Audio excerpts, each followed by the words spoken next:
Il est certes essentiel que chaque pays cherche à se défendre par patriotisme pour la stabilité et le progrès de sa nation. Je le reconnais bien volontiers. Tout comme une certaine autonomie locale est reconnue au Japon, il est évident que près de 200 pays se dotent de moyens militaires pour les besoins de leur défense nationale. Ce n'est qu'un critère cependant parmi tant d'autres. Un autre critère consiste à savoir si une forme de justice mondiale trouve sa place dans leur mode de pensée.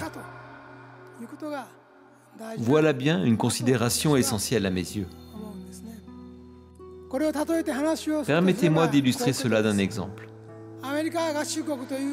Aux États-Unis, les médias ont critiqué sévèrement le président Trump lors de sa campagne présidentielle. Il continue à le critiquer encore depuis son élection. La figure emblématique de ces critiques est CNN, une station de télévision de poids sur la scène internationale. Ce présentateur, animateur ou reporter que je ne nommerai pas, semble vouloir s'ériger comme l'ennemi juré du président Trump.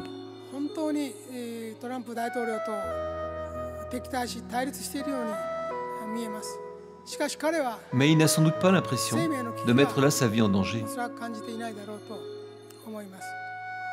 C'est bien les États-Unis.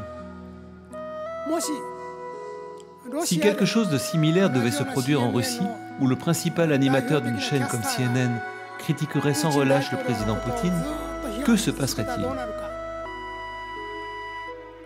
Il se ferait assassiner à coup sûr. Des faits semblables se sont déjà produits dans le passé. Et que se passerait-il si l'équivalent de CNN soulignait les torts du gouvernement chinois ou du président Xi Jinping?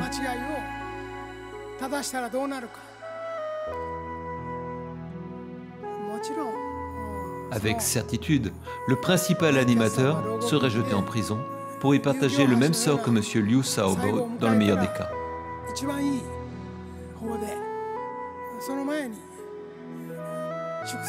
Il serait probablement éliminé bien avant et le média en question nationalisé et dissous.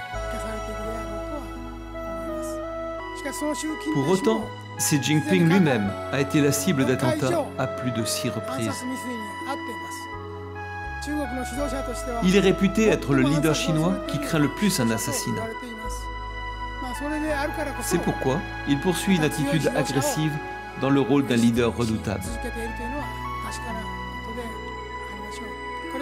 Voilà bien la Chine.